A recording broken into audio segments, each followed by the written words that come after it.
Dicen que sus murallas se enroscaron como la concha de un caracol gigante, capa sobre capa. Una fortaleza tan desconcertante que los invasores marchaban en círculos y nunca encontraban el corazón. Koloa, la ciudadela en espiral, capital de un reino antiguo, protegida, dicen, por una ballesta mágica bendecida por una tortuga divina. Fue leyenda o ciencia militar siglos por delante de su tiempo. Esta noche, caminamos por las espiras de la ciudadela más antigua de Vietnam, donde la tierra se vuelve geometría. Los mitos se convierten en órdenes de marcha. Y una historia de amor termina con una flecha deslizándose en silencio hacia la noche. Quédate cerca, porque si te mueves un poco hacia la izquierda, quizá te encuentres fuera de las murallas otra vez, y otra vez, y otra vez. Koloa, la ciudadela en espiral que nadie pudo brechar, al norte del Hanoi moderno, en un delta tranquilo de ríos y arroz. Hay un paisaje que parece común a primera vista. Las aldeas exhalan humo de cocina. Los estanques atrapan el cielo y los diques cosen los campos en líneas largas y pacientes. Pero bajo esa calma, bajo la tierra y el trino de los pájaros, yacen los huesos de una ciudad que antecede a imperios cuyos nombres sí recordamos. Esto es Koloa, el corazón de Aulak, un reino que solemos situar a finales del siglo III a.C. El nombre Koloa guarda el sentido de una espiral antigua, un eco de las propias murallas. Imagínate llegando desde la llanura inundable, esperando el cuadrado habitual de una fortaleza y hallando terraplenes de tierra que se curvan como una caracola. 3 grandes anillos, con tramos que se elevaban más de 10 metros, rematados antaño por empalizadas de madera y plataformas de vigía. No tenemos inscripciones de mármol, ni crónicas interminables. Tenemos tierra, y la tierra recuerda en formas. Los anillos, los fosos, los enormes taludes, los estanques de aldea que no son estanques en absoluto, sino fantasmas de fosos defensivos. Koloa es un mapa dibujado en relieve, una ciudad que eligió curvas en vez de esquinas, confusión en vez de choque frontal, engaño en vez de fuerza bruta. Y quizá por eso sobrevivió, hasta la noche en que no lo hizo.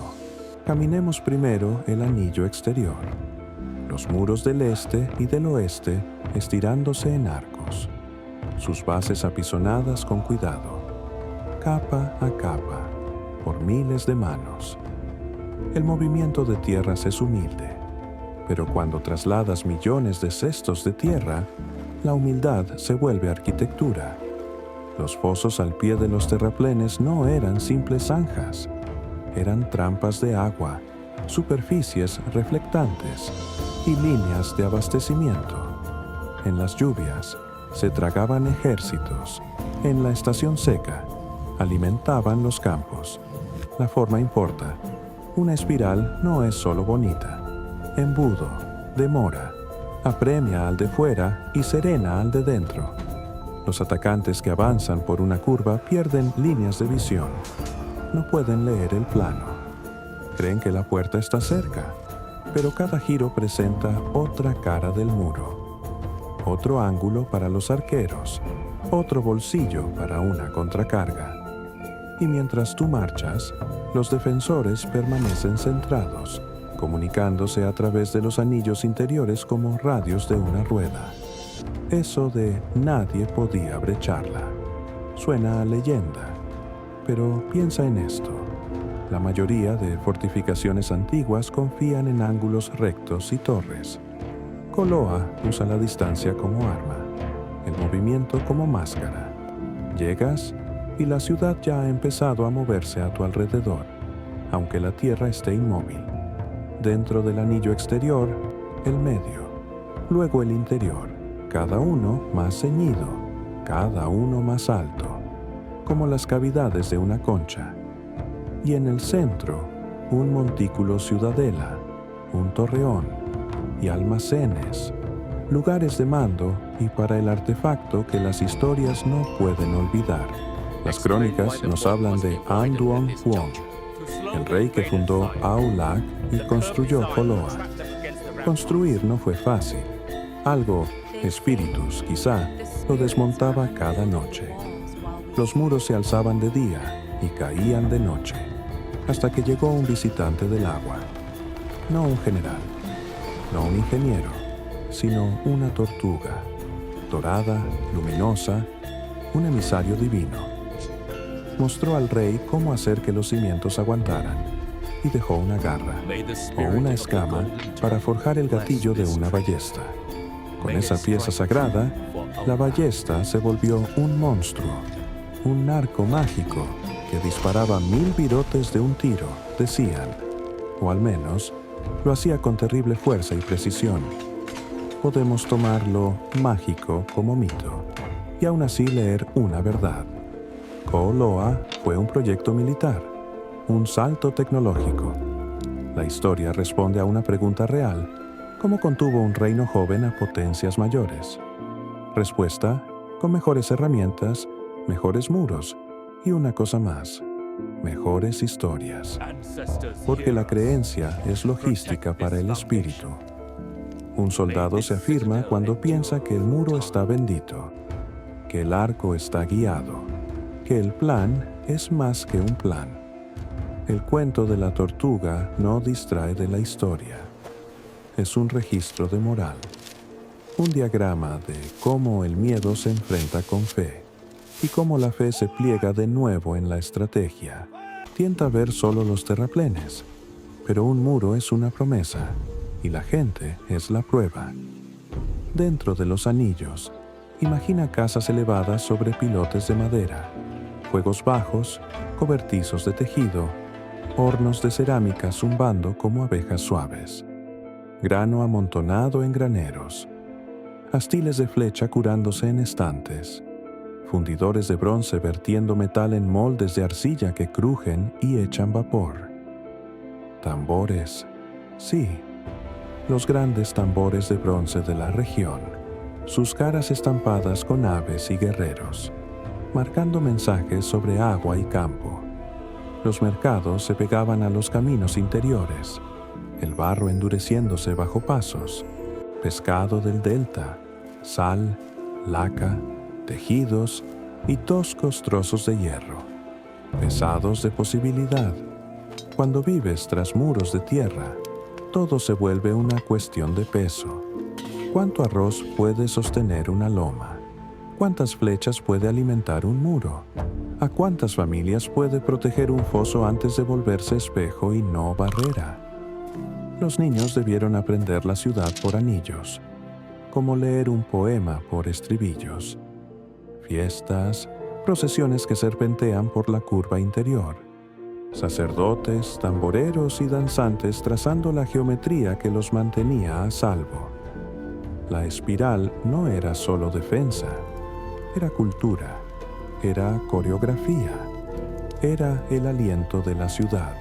En el sur se alzaba un nuevo poder, Nan Yue, con sus ambiciones, sus ríos, sus sueños de comercio y control. Al norte, la sombra de los estados chinos, Qin, luego el reino de Zhao Tuo, después los Han, irradiando presión. Koloa se sentaba en medio, demasiado rica para ignorarla, demasiado extraña para tomarla con facilidad.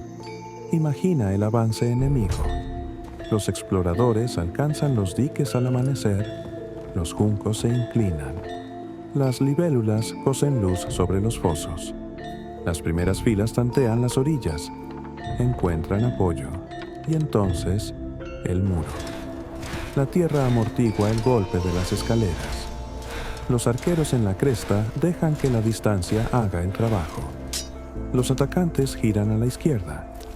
La ciudad se curva a la derecha y la marcha se alarga. Tambores dentro, 3 cortos, 1 largo, señales que rebotan de anillo en anillo. se abre una contrapuerta, no la principal que esperabas. Sale una salida rápida, no para destruirte, solo para llevarte un poco más allá de la curva, donde espera otra tormenta de flechas. Asediar Koloa era una guerra de paciencia. Zapadores tratando de colmatar fosos con haces, solo para verlos desaparecer en lodo blando. Mineros abriendo una brecha, pero cada brecha exponiendo una segunda orilla, y luego una tercera. La espiral multiplica el trabajo.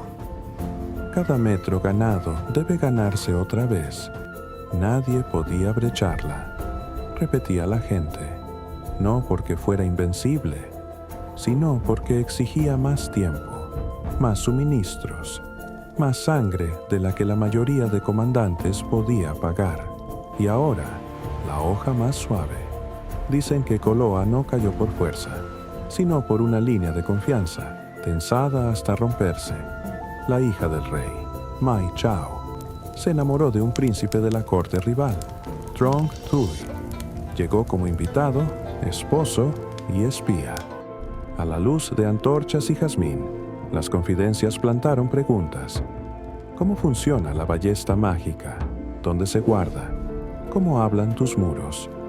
Las versiones difieren, como siempre. En unas, ella le cuenta demasiado. En otras, él roba el secreto de noche, cambia el gatillo divino por una falsificación y huye. Cuando llega la invasión, la ballesta falla. Las flechas caen sin fuerza, y el pánico se esparce por las vías anulares como fuego en hierba seca. El rey se retira con Mai Chao hacia el sur, el enemigo siguiendo las marcas que ella deja atrás. Plumas arrancadas de su capa, un reguero de plumón. En la orilla, la tortuga dorada vuelve a alzarse para acusar y exigir. Hay traición a tus espaldas, se le dice al rey. Algunos finales dicen que él se vuelve, alza la espada y termina con la vida de su hija. Misericordia o justicia, nadie concuerda. Lanza la espada, o asimismo, al mar, y la tortuga desaparece bajo la espuma. Tragedia, escalada con mito, pero con el peso de lo dolorosamente humano. Una defensa deshecha no por muros ni por armas, sino por una conversación en la oscuridad. No hace falta decidir qué es literal para entender qué es verdad. Toda fortaleza es también una familia. Toda estrategia se encuentra con el corazón. Koloa enseña aquí su lección más dura, que la vigilancia no es solo una puerta que cerrar, sino un secreto que guardar, y a veces un amor que cuestionar. Koloa cayó, la capital se desplazó, y la espiral se hundió lentamente en los campos. Los aldeanos tomaron su tierra para alzar nuevas casas. Tallaron estanques donde los fosos habían espejado la luna. Brotaron santuarios en sus alturas. Al rey, a la tortuga, a la hija, al príncipe que se sumergió en un pozo y, dicen, desapareció a otro mundo. La historia echó semilla en topónimos, en caminos de peregrinación, en el ritmo anual de ofrendas y retornos. Lo que queda es más que ruina. Aún puedes caminar por las aristas, aún sentir el impulso en las piernas al subir la cicatriz de un muro que funcionó demasiado bien, hasta que no. Puedes pararte en el anillo interior al anochecer, oír a las gallinas acomodarse, una moto lejana, y darte cuenta de que el plan aún susurra. Curvas, ojos, tiempo, engaño. Si miras lo suficiente, aparece la gramática de la tierra. La arqueología añade su voz más quedada. Zanjas que cortan los taludes revelan capas, suelos compactados en láminas finas, arcillas naranja vivo, lentes más oscuras de limo donde el agua se detuvo. Postes, ausencias redondas y limpias, muestran dónde se alzaron las empalizadas. En los fosos, fragmentos de cerámica, pesados de tiempo. bordes y bases que hablan en un dialecto de grano y esmalte. Puntas de flecha de bronce duermen al pie de los muros. Los dientes pequeños y precisos de una máquina hecha para la distancia. ¿Fundiciones? Sí. Escoria y crisoles cerca del recinto interior. Indicios de que las armas se fabricaban cerca del corazón, que el abastecimiento era un círculo, no una línea. Morteros de grano, fusayolas, pesas de telar. Nos dicen que mientras los soldados vigilaban, se tejía y nacía el pan. La ciudad no era solo una espada, sino un estómago y una piel. Fechar siempre es difícil. El delta se mueve, los ríos divagan y las capas se superponen. Pero el consenso sitúa las grandes obras en los siglos alrededor del Tercer Age, con reparaciones y reutilizaciones posteriores. El punto no es un año único, sino un patrón, un compromiso largo con una forma, renovado por manos que creyeron que resistiría. Respondamos directo. ¿Por qué construir en espirales? 3 razones, que se pliegan en una. Primero, el terreno. En una llanura plana y propensa a inundarse, los fosos hacen de reservorios, los terraplenes hacen de diques. La espiral mantiene el agua cerca, permite moverla, almacenarla, usarla, sin tramos rectos largos que se erosionen rápido. Segundo, la táctica. Las curvas doblan la vista y el tiempo. Los atacantes se sobreextienden sin saberlo. Sus líneas se afinan. Sus flancos se ofrecen a arqueros en arcos más altos. Las puertas pueden enmascararse y los campos de muerte crearse no con torres, sino con giros. Tercero, la psicología. Los humanos anhelan las esquinas. Aman un plano que puedan aplanar en un cuadrado. Las espirales se sienten interminables, confunden la memoria, rompen la moral. Al tercer giro, ya no estás seguro de si estás más cerca o más lejos del objetivo. Tu mapa es una esperanza. El plan de la ciudad es un hecho. Juntas, la espiral no es solo una forma, es una manera de luchar sin luchar siempre. Es paciencia vertida en tierra. Sal de Koloa al atardecer. Cruza el sendero de la aldea y mira atrás. Los muros apenas son muros, solo largas espinas verdes contra el cielo.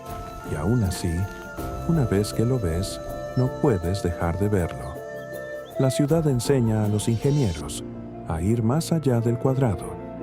Recuerda a los soldados que el terreno es un arma.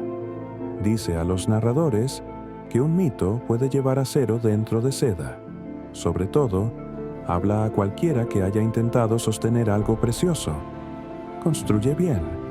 Sí, aprende el río. Sí, pero también cuida las promesas que haces, los secretos que guardas, a la gente que amas. La caída de Koloa, ya sea por flecha o por confianza deshilachada, es una lección grabada en arcilla y desconsuelo. Los muros son fuertes, hasta que una sola conversación abre la puerta. Koloa permanece en el aliento quieto del delta, en las largas curvas de dique y camino, en la forma en que un estanque de aldea aún brilla donde un foso aguardó. Una ciudad en espiral, que sigue girando en la memoria, sigue enseñando en círculo, sigue negándose a ser del todo mapeada. Si alguna vez te encuentras al norte de Hanoi, sigue los caminos lentos y camina los anillos al anochecer, paso a paso, curva a curva. Quizás sientas lo que sintieron los viejos soldados, lo que sintieron los jóvenes amantes, lo que sintió el rey cuando la tortuga emergió del agua. Una ciudad que se defiende girando, una historia que sobrevive volviendo, una y otra vez. Gracias por escuchar. Y si este viaje te sostuvo, hay más fortalezas olvidadas por delante, más mapas dibujados en la tierra, más mitos con engranajes dentro. Hasta entonces, Mantén los ojos en la curva y el corazón en el centro.